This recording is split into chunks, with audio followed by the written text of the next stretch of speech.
Bismillahirrahmanirrahim. Assalamualaikum warahmatullahi wabarakatuh. Alhamdulillahirabbil alamin. Allahumma shalli ala Muhammad wa ala alihi wa sahbi ajmain. Amma ba'd. Rekan-rekanku mahasiswa sekalian, pada hari ini kita akan melanjutkan kuliah kita terkait dengan fisika. Pada hari ini kita akan membahas konsep mekanika, yaitu pengukuran suatu massa dan pengukuran massa jenis dari berbagai zat. Jadi pada awalnya fisika itu tujuan orang atau para ilmuwan terdahulu mempelajari fisika salah satunya adalah untuk menentukan massa suatu benda dan juga massa jenis dari berbagai zat yang digunakan oleh masyarakat pada saat itu. Dalam berbagai literatur referensi seringkali kita mendengarkan sebuah kisah bagaimana seorang ilmuwan Yunani yang bernama Archimedes menemukan metode untuk dapat menentukan massa jenis zat dari mahkota Raja Hero. Dan Archimedes ini akhirnya dikenal sebagai penemu konsep gaya apung atau gaya ke atas ketika sebuah benda tercelup dalam sebuah zat cair atau fluida. Yaitu ketika ada sebuah benda tercelup sebagian atau seluruhnya ke dalam fluida, maka akan ada gaya ke atas yang besarnya sebanding dengan berat fluida yang dipindahkan. Ini konsep atau hukum yang sangat terkenal sekali yang dikenal dengan hukum Archimedes. Tapi perlu diketahui oleh rekan-rekan sekalian bahwa konsep hukum Archimedes ini pada awalnya hanyalah sebuah dongengnya. Jadi tidak pernah ada fakta ilmiah Archimedes menyusun sebuah tulisan dalam bentuk kitab, dalam bentuk buku, dalam bentuk makalah terkait dengan konsep gaya ke atas ketika suatu benda tercelup ke dalam sebuah fluida. Sampai hari ini kitabnya itu tidak pernah ditemukan, dan yang disampaikan oleh para ilmuwan yang merujuk kepada Archimedes ini hanyalah berupa cerita atau kisah. Jadi Archimedes sendiri tidak pernah menyusun kitab terkait dengan konsep gaya ke atas ketika atau gaya apung ketika suatu benda tercelup di dalam sebuah air. Dan akhirnya dengan konsep itu dapat menentukan apakah mahkota Raja Hero itu asli terbuat dari emas ataupun ada campuran dari perak. Dan hal ini juga disampaikan oleh Galileo Galilei yang meragukan keaslian konsep dari Archimedes karena buktinya tidak pernah ada. Karena bukti berupa kitab dari yang ditulis oleh Archimedes ini tidak pernah ada sampai hari ini, tidak pernah ditemukan. Nah, sedangkan dalam periode Islam, setelah masa periode Yunani, para ilmuwan Islam ini juga mendengar tentang dongeng yang menceritakan tentang Archimedes. Ya, salah satunya lewat kitab yang ditulis oleh Menelaus. Ini juga seorang ilmuwan Yunani yang menceritakan tentang dongeng dari Archimedes. Nah, kitab Menelaus yang berisi tentang cerita atau kisahnya Archimedes ini kemudian dijadikan referensi atau dibaca oleh para ilmuwan Islam. Salah satunya adalah oleh Abu Rayhan Al-Biruni. Al-Biruni ini mencari-cari kitab dari Archimedes, tapi tidak pernah mendapatkannya. Oleh karena itu, beliau akhirnya menyusun eksperimennya sendiri.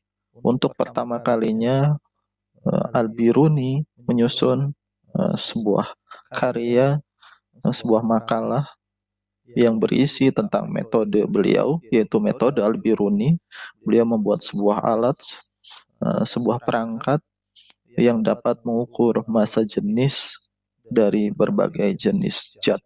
yang hari ini kita kenal dengan beberapa istilah, yaitu bisa pyknometri atau pyknometer, ada yang juga menyebutnya densimeter atau densitometer, atau densimetri atau densitometri.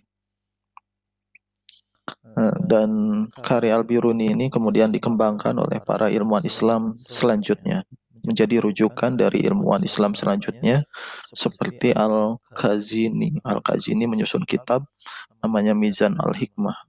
Al-Khazini ini merujuk kepada Abu Rayhan Al-Biruni dalam kitabnya tersebut dalam menentukan masa jenis suatu zat.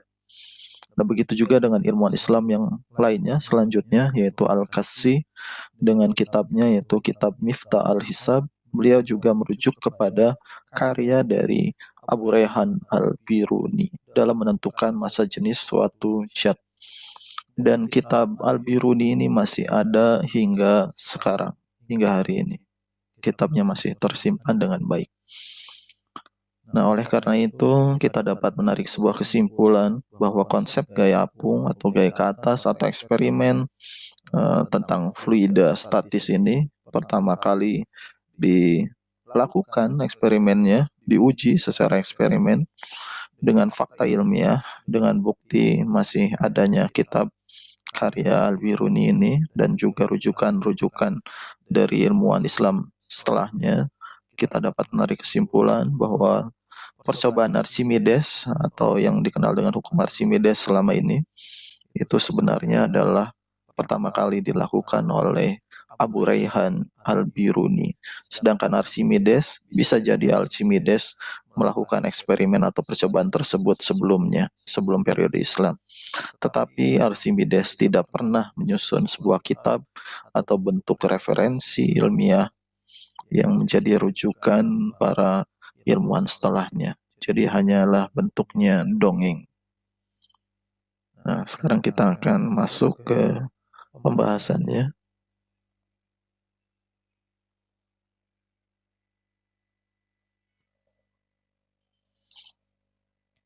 Jadi pada hari ini kita akan membahas tema besarnya adalah balance of wisdom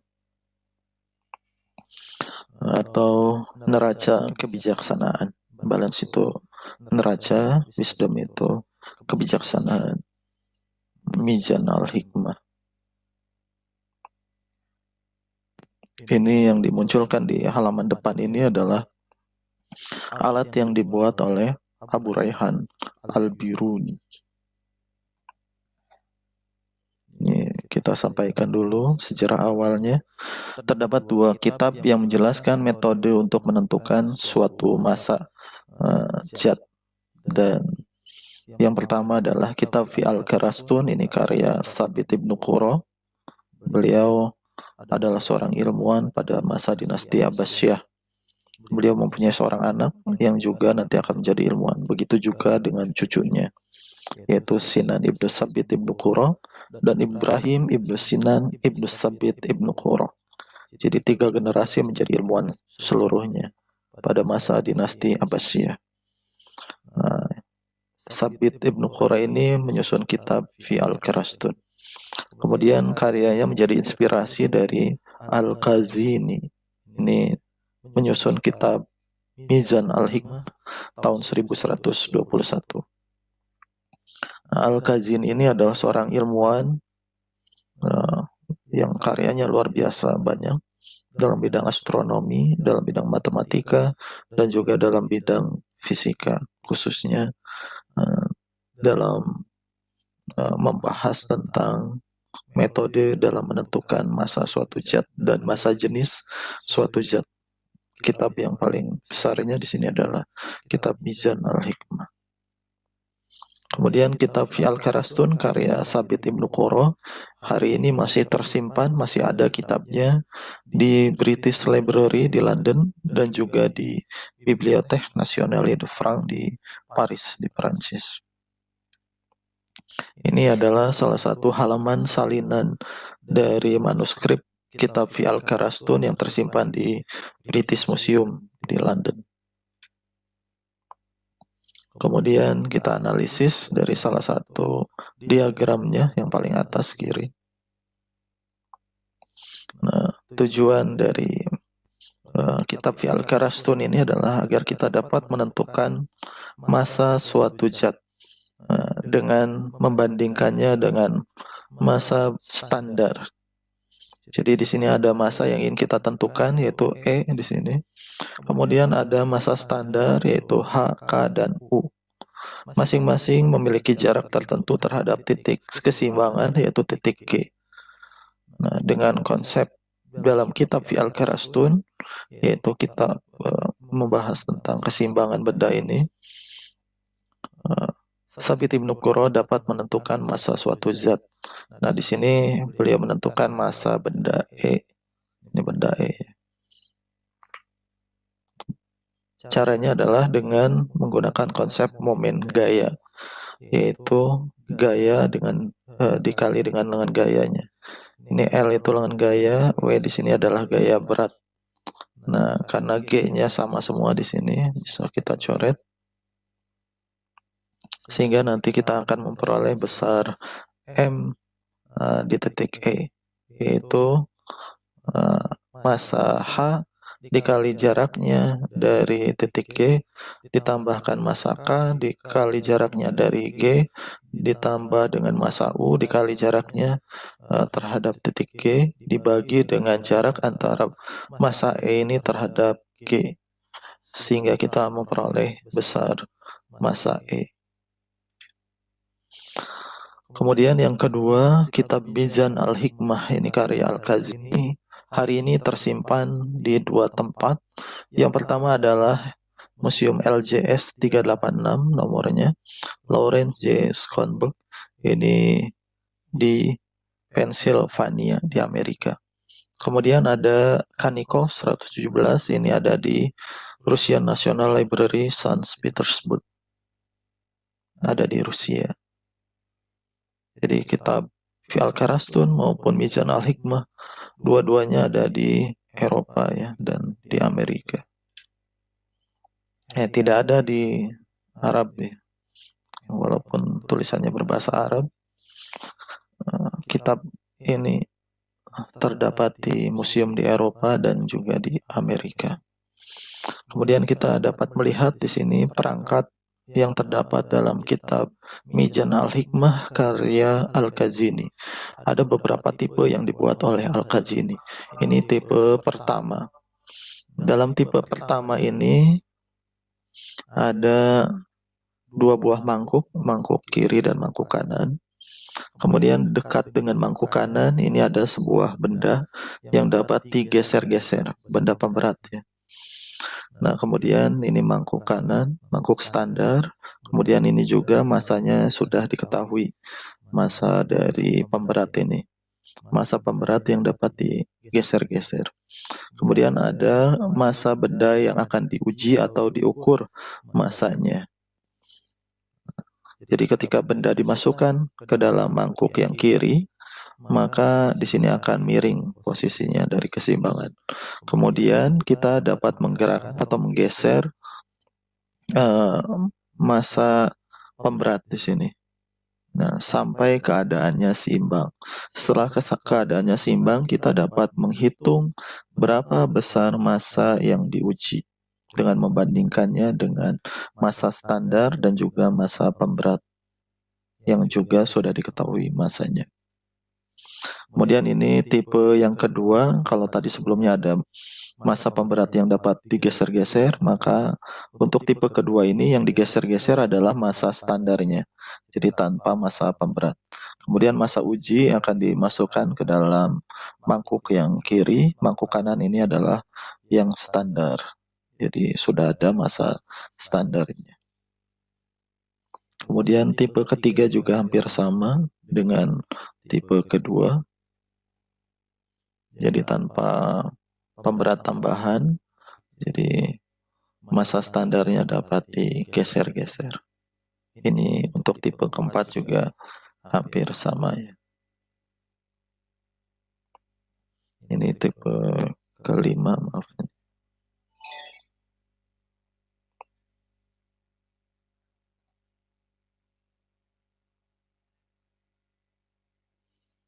Tipe kelima. ke-6 ada 7 tipe.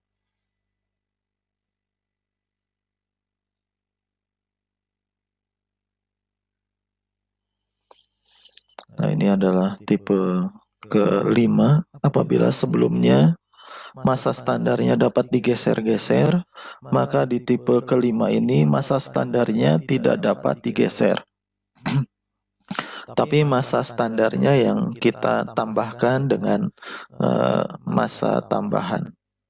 Jadi masa standarnya dapat diubah. Kalau masa yang diujinya lebih besar, maka masa standarnya akan ditambahkan dengan masa tambahan. Apabila masa yang diujinya lebih kecil, maka masa standarnya akan dikurangi. Jadi bentuknya adalah beberapa benda yang disimpan pada mangkuk untuk benda standar. Dari sini kita juga dapat menentukan besar massa yang akan diuji.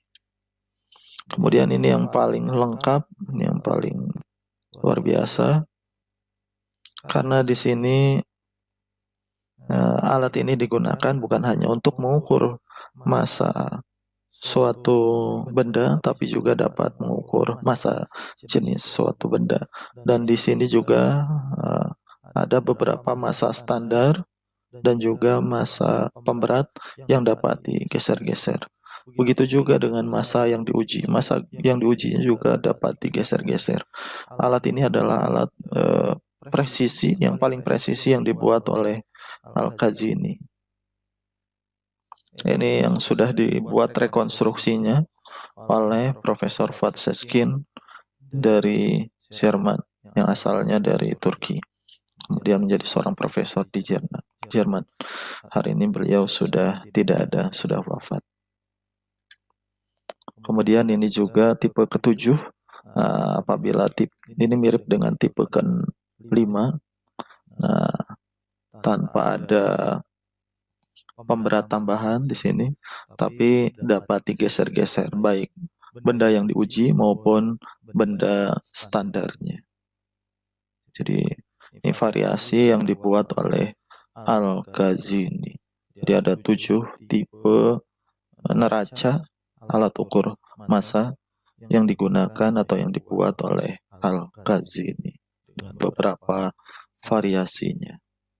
Ini karya yang luar biasa. Kemudian kita analisis beberapa desain dari Al-Kazini. Yang pertama adalah desain 1.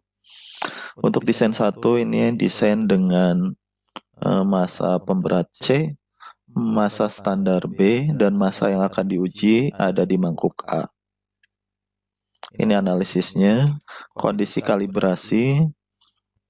Jadi massa A, massa B, dan massa C dalam kondisi seimbang. Kemudian di massa A kita tambahkan dengan massa uji.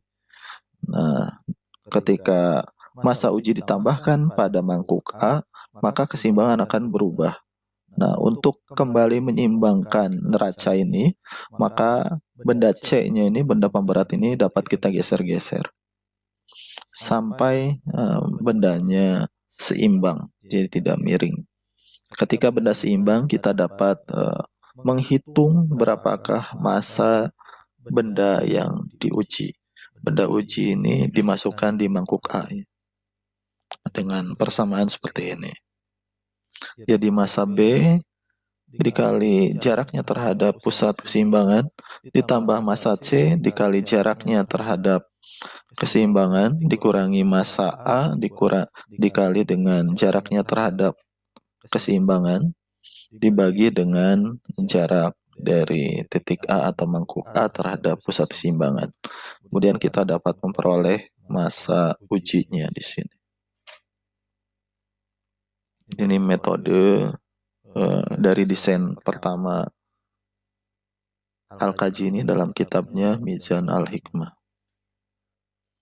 Kemudian ini desain yang berikutnya, yaitu massa standarnya yang digeser-geser. Ini tanpa ada massa pemberat. Jadi tidak ada masa tambahan. Di sini hanya ada masa uji dan masa standar. Ini rumusnya lebih sederhana, yaitu masa ini ada mangkuk ya, mangkuk A, mangkuk B. Mangkuk A ini ditambahkan benda yang akan diuji, maka masa benda yang diuji di sini adalah masa mangkuk B dikali jaraknya terhadap pusat keseimbangan dikurangi masa mangkuk A dikali jaraknya terhadap keseimbangan dibagi jarak mangkuk A terhadap keseimbangan. Nah, ini berlaku juga untuk desain yang lain ya. Desain yang kedua, ketiga, keempat, ataupun ke-7. Ini formulasinya sama dengan yang ini. Kemudian yang kedua adalah kita membahas tentang pengukuran massa jenis suatu zat.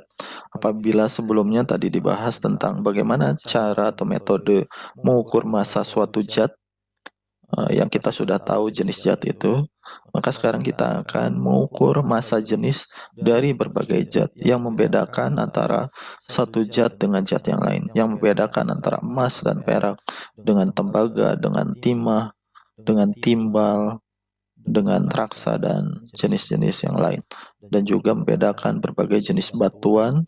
Ada permata, yakut berwarna merah, ada sapir, ada zamrud, ada batu akik, ada batu pirus dan sejenisnya, berbagai jenis mineral dan jenis batuan, serta berbagai jenis logam. Ini pertama kali dibuat oleh Abu Rayhan Al-Biruni. Abu Rayhan Al-Biruni ini hidupnya tahun 973, meninggal tahun 1050. Beliau menyusun alat densimeter atau piknometer. Hari ini kita sebutnya densimeter atau piknometer. Kalau di bahasa Inggris, densimetri atau piknometri. Makalah yang ditulis oleh Abu Rayhan Al-Biruni ini judulnya adalah makalah fi al-nisab allati baina al-filizat wa al-jawahir fi al-hajm wa al-wazn. Dan ini yang menjadi referensi awal dari Al-Qazini dalam menyusun kitab Mizan al-Hikmah. Jadi kitab yang ditulis Al-Biruni ini lebih dulu dibandingkan kitab Mizan al-Hikmah yang ditulis oleh Al-Qazini. Ini Al-Biruni. Pengukuran massa jenis benda pertama kali dilakukan oleh Abu Rayhan Al-Biruni. Ini secara eksperimen dan ada bukti ilmiahnya.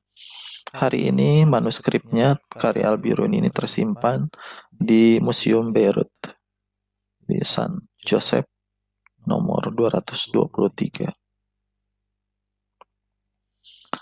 Selain dalam museum di Beirut, karya dari Abu Rayhan Al-Biruni ini disebut dan juga menjadi rujukan dari kitab Mizan al-Hikmah karya Al-Qazini maupun kitab Miftah al-Hisab karya Al-Qassi. Ini para ilmuwan yang hidup setelah masa Al-Biruni. Jadi karya Al-Biruni ini menjadi rujukan para ilmuwan Islam setelahnya. Ini salah satu halaman yang ada pada Museum Beirut tentang makalah fi al-nisab allati baina al-filizat wal jawahir fi al-hajm wal wazn karya Al-Biruni. Kemudian metode Al-Biruni juga digambarkan ulang oleh Al-Qazini dalam kitabnya, yaitu kitab Mizan al-Hikmah. Kemudian juga terdapat dalam kitab Miftah al-Hisab karya Al-Qassi. Ini alat yang dibuat oleh Al-Biruni, digambarkan ulang oleh Al-Qassi dalam karyanya kitab Miftah al-Hisab. Kemudian ini rekonstruksi yang dibuat oleh Profesor Fuad Seskin tahun 2010, masih baru ya. Rekonstruksi perangkat densimeter atau piknometer Al-Biruni oleh Profesor Fuad Seskin ketika beliau menjadi ilmuwan di Jerman. Kemudian ini karya kita di kampus kita UIN Sunan Ujati Bandung, rekonstruksi perangkat densimeter Al-Biruni oleh Jaka Purnama. Ini bimbingan kami di instrumentasi robotika tahun 2020 menjadi tugas akhir. Jadi membuat alat Al-Biruni versi digital. Jadi sebelumnya ini yang dibuat oleh Fuad Seskin, ini timbangannya masih manual ya, sama juga seperti Al-Biruni menggunakan timbangan seperti ini. Nah, kemudian di lembaga kami di lab robotika Bolabot membangun alat digital yaitu namanya densimeter digital yang inspirasinya dari karya Abu Rayhan Al-Biruni. Ini berbasis microcontroller dan sensornya menggunakan sensor load cell. Kemudian bagaimana konsep Abu Rayhan Al-Biruni menentukan massa jenis suatu benda. Nah, misalnya ada sebuah benda X, kita ingin tahu massa jenis benda X ini. Kemudian kita masukkan saja ke dalam tabung Al-Biruni ini tabungnya. Ini versi Fuad Seskin, ini versi kami di kampus UIN. Kita masukkan benda ke dalam tabung ini yang sebelumnya di sini diisikan dengan air. Kemudian dimasukkan benda. Nah, ketika benda dimasukkan, maka akan ada air yang keluar. Nah, kemudian kita catat massa benda sebelum dimasukkan ke dalam tabung. Kemudian kita catat juga massa air yang ada di dalam mangkuk atau massa air yang dipindahkan ketika benda dimasukkan ke dalam tabung ini. Maka di sini nanti kita akan memperoleh massa jenis benda X ini sama dengan berat benda X di udara dibagi dengan berat benda X di udara dikurangi berat benda X di air. Berat benda X di air kita akan sulit mengukurnya. Nah, oleh karena itu berat benda di udara dikurangi dengan berat benda di air, ini menjadi berat air yang dipindahkan. Jadi kita akan memperoleh massa jenis benda X ini sama dengan massa benda ketika diukur di udara dibagi dengan massa air yang dipindahkan ke dalam mangkuk yang tadi. Jadi air yang tumpah. Ketika benda dimasukkan ke tabung ini akan ada air yang keluar. Nah, massa air yang keluar ini akan diukur massanya. Itu adalah disebut massa air yang dipindahkan. Kemudian dikali dengan massa jenis air. Ini massa jenis air adalah massa jenis standar. Nilai massa jenis air ini berkisar pada rentang 1 gram per sentimeter kubik atau 1000 kilogram per meter kubik. Kemudian bagaimana kalau kita ingin menentukan massa jenis bukan zat padat tapi zat cair? Ya, kita dapat melakukan kebalikannya, yaitu dengan memasukkan suatu benda yang sebelumnya kita sudah ketahui massa jenis benda tersebut. Kita masukkan ke dalam cairan yang kita ingin ketahui massa jenisnya. Misalnya di sini adalah Y. Y adalah larutan yang akan kita cari massa jenisnya, yaitu dengan memasukkan, yang pertama adalah masukkan larutan Y ini ke dalam tabung. Kemudian masukkan benda yang sebelumnya sudah kita ketahui massa jenisnya. Kemudian dari larutan Y ini akan keluar air. Ya, bukan air ya, maksudnya larutan Y yang dipindahkan oleh benda yang dimasukkan. Nah, maka di sini nanti akan ada perbandingan massa jenis larutan Y ini sama dengan berat benda yang sudah diketahui massa jenisnya ini di udara dikurangi berat benda ketika di larutan dibagi dengan berat benda di udara dikali dengan massa jenis benda tersebut. Nah, kemudian berat benda di udara dikurangi dengan berat benda di larutan Y ini sama dengan berat larutan Y yang dipindahkan atau yang tumpah. yang dikeluarkan akibat adanya benda yang dimasukkan ke dalam tabung. Nah, dari sini kita akan memperoleh sebuah perbandingan yang nantinya kita akan mendapatkan massa jenis larutan Y, yaitu nilainya sama dengan massa larutan Y yang dipindahkan dibagi dengan massa benda yang dimasukkan ketika massa benda tersebut diukur di udara. Kemudian dikali dengan massa jenis benda yang dimasukkan yang sudah diketahui sebelumnya.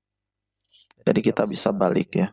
Kita dapat menentukan massa jenis benda padat, dan sebaliknya kita juga dapat menentukan massa jenis zat cair dengan perangkat densimeter atau piknometer yang dibuat oleh Abu Rayhan al-Biruni.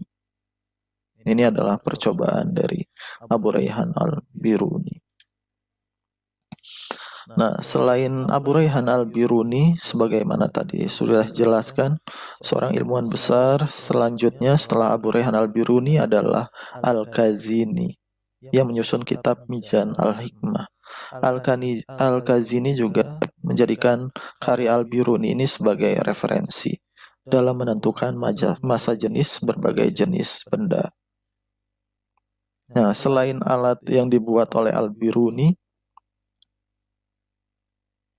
Al-Kazini ini menyusun sebuah alat yang lain namanya hidrometer atau areometer. Ini karya Al-Kazini. Tujuannya adalah untuk mengukur berbagai jenis zat, mengukur massa jenis berbagai jenis zat. Di sini konsepnya adalah ada sebuah zat cair. Kita bisa tentukan dua-duanya ya, mau zat padat maupun zat cair. Misalnya kita ingin menentukan massa jenis zat cair. Ini larutan yang kita tidak tahu larutan tersebut massa jenisnya berapa. Kemudian kita masukkan benda yang sudah diketahui massa jenisnya. Nah, kemudian nanti ada bagian yang tercelup ke dalam zat cair, ada yang terapung. Nah, lewat perbandingan yang tercelup dan terapung inilah nanti kita akan dapat menentukan berapakah massa jenis zat cair yang di sini. Begitu juga sebaliknya, ketika kita ingin mengetahui massa jenis benda yang dicelupkan, nah, maka lewat perbandingan antara bagian yang tenggelam dan yang terapung, kita dapat menentukan massa jenis benda apabila zat cairnya diketahui massa jenisnya. Ini adalah hidrometer yang pertama kali dibuat oleh Al-Kazini. Jadi penemu piknometer atau densimeter adalah al-Biruni, sedangkan penemu hidrometer atau areometer adalah Al-Kazini. Dua-duanya sebenarnya yang sudah kita kenal konsepnya sebagai hukum Archimedes. Walaupun sebenarnya Archimedes tidak pernah menyusun kitab atau karya tulis tentang konsep fluidanya atau hidrostatik fluidanya. Sedangkan ilmuwan Islam ini menuliskan dalam kitab dan kitabnya pun masih ada hingga hari ini. Kemudian ini ada sebuah studi kasus untuk hidrometer. Misalnya ada sebuah pipa gelas berbentuk silinder diberi pemberat dengan sumbat tertutup sehingga hampir tenggelam seluruhnya di dalam air. Yang massa jenisnya kita sudah ketahui sebesar 1 gram per centimeter kubik.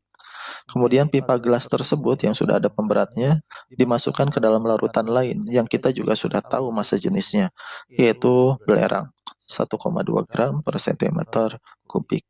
Nah, setelah dicelupkan ke dalam belerang, ternyata ketika dicelupkan ke dalam belerang, ini ada bagian 10 garis yang berhimpit dengan permukaan larutan belerang. Nah, setelah itu pipa gelas ini dimasukkan ke larutan X yang kita tidak tahu massa jenisnya. Ketika dimasukkan ke dalam larutan X, ternyata ada garis ketiga. Nah, kalau gambaran jelasnya seperti ini. Ketika dimasukkan dalam air, seluruhnya tenggelam. Ketika dimasukkan dalam larutan asam belerang, ada pada garis 10 yang tenggelam di bawahnya. Jadi yang dari atas sampai ke permukaan belerang ini 10, garis, sedangkan ketika dimasukkan ke dalam air garam, air X, yang kita tidak tahu massa jenisnya, ini ada pada garis 3. Nah, maka kita dapat menentukan berapakah massa jenis air garam X ini. Nah, ini adalah metodenya. Saat pipa dicelupkan ke dalam air, maka berlaku gaya beratnya di sini adalah rho air dikali G dikali volume yang tenggelam di dalam air, yaitu ketinggian bendanya dikali luas permukaan. Kemudian saat pipa gelas dicelupkan ke dalam larutan asam belerang juga sama formulasinya. W-nya di sini adalah rho belerang dikali G dikali, nah ini panjangnya tadi adalah awalnya H, kemudian ada yang ke atas 10 baris 10 garis, jadi H dikurangi 10X dikali dengan luas permukaan. Nah, setelah itu kita akan memperoleh nilai X-nya dengan membandingkan pipa ketika dicelupkan ke dalam air dan ketika dicelupkan dalam belerang. Nah, maka X-nya ini sebenarnya nilainya adalah 1/60 H. H itu tinggi dari pipanya. Nah, kemudian saat pipa gelas dicelupkan ke dalam larutan X, ini contohnya, maka berlaku juga W di sini atau beratnya sama dengan rho X dikali G dikali H dikurangi 3X dikali A. Kalau sebelumnya ini H dikurangi 10X karena ada 10 baris yang terapung. Nah, kalau ini hanya ada 3 baris yang terapung, maka H dikurangi 3X. X-nya sebelumnya sudah diketahui, yaitu 1/60. Ini ya, 1/60 H. Sehingga nanti kita peroleh H dikurangi 3 dikali 1/60 H, hasilnya adalah 0,95 H. Sehingga ketika H-nya sudah diperoleh, kita dapat menentukan nilai rho X-nya. Di sini nilainya adalah sekitar 1,05 gram per centimeter kubik. Ini ya, ini karya yang luar biasa, konsepnya dapat digunakan dan dapat dibuat eksperimennya dari karya Al-Kazini maupun karya Abu Rayhan Al-Biruni. Ini referensi yang digunakan. Jadi karya Al-Kazini, kitab Mizan Al-Hikmah, hari ini masih tersimpan di museum di Pennsylvania, di Lawrence Schonberg Manuscript Collection, LJS 386. Kemudian karya Sabit Ibnu Qoro juga masih tersimpan di British Library di London. Kemudian karya Abu Rayhan Al-Biruni, yaitu makalah fi al-nisab allati baina al-filizat wa al-jawahir fi al-hajm wal wazn, ini juga masih tersimpan di Beirut di Lebanon. Kemudian karya Al-Kasi, kitab Miftah al-Hisab, ini masih tersimpan juga di British Museum di London. Kemudian ini referensi tadi, alat yang dibuat ulang oleh Fuad Seskin atau Profesor Fuad Seskin dalam bukunya berjudul Science and Technology in Islam. Ini diterbitkan di Jerman, Frankfurt. Kemudian karya dari mahasiswa kami, tugas akhir, yaitu Zaka Purnama tahun 2020, masih baru ini. Judulnya adalah Rancang Bangun Sensor Berat Load Cell dengan menggunakan mikrokontroler Arduino, serta implementasinya dalam pengukuran massa jenis bahan berbasis metode Al-Biruni dalam kitab Mizan Al-Hikmah, karya Al-Kazini. Ini tahun 2020, skripsi. Ya, demikian kuliah kita membahas tentang pengukuran massa dan massa jenis suatu zat yang pernah dilakukan oleh para ilmuwan sebelumnya, yang sebenarnya hari ini kita juga sudah mengenalnya dengan nama yang berbeda, yaitu tentang hukum Archimedes. Ya, padahal yang menemukan pertama kalinya, yang menuliskan dalam bentuk kitabnya adalah Abu Rayhan Al-Biruni maupun Al-Kazini. Jadi karya Archimedesnya sendiri sampai hari ini tidak pernah ditemukan. Demikian kuliah pada hari ini, kita akhiri dengan hamdalah. Alhamdulillahirrabbilalamin. Segala kebenaran datangnya dari Allah, segala khilafan datangnya dari diri kita sendiri. Assalamualaikum warahmatullahi wabarakatuh.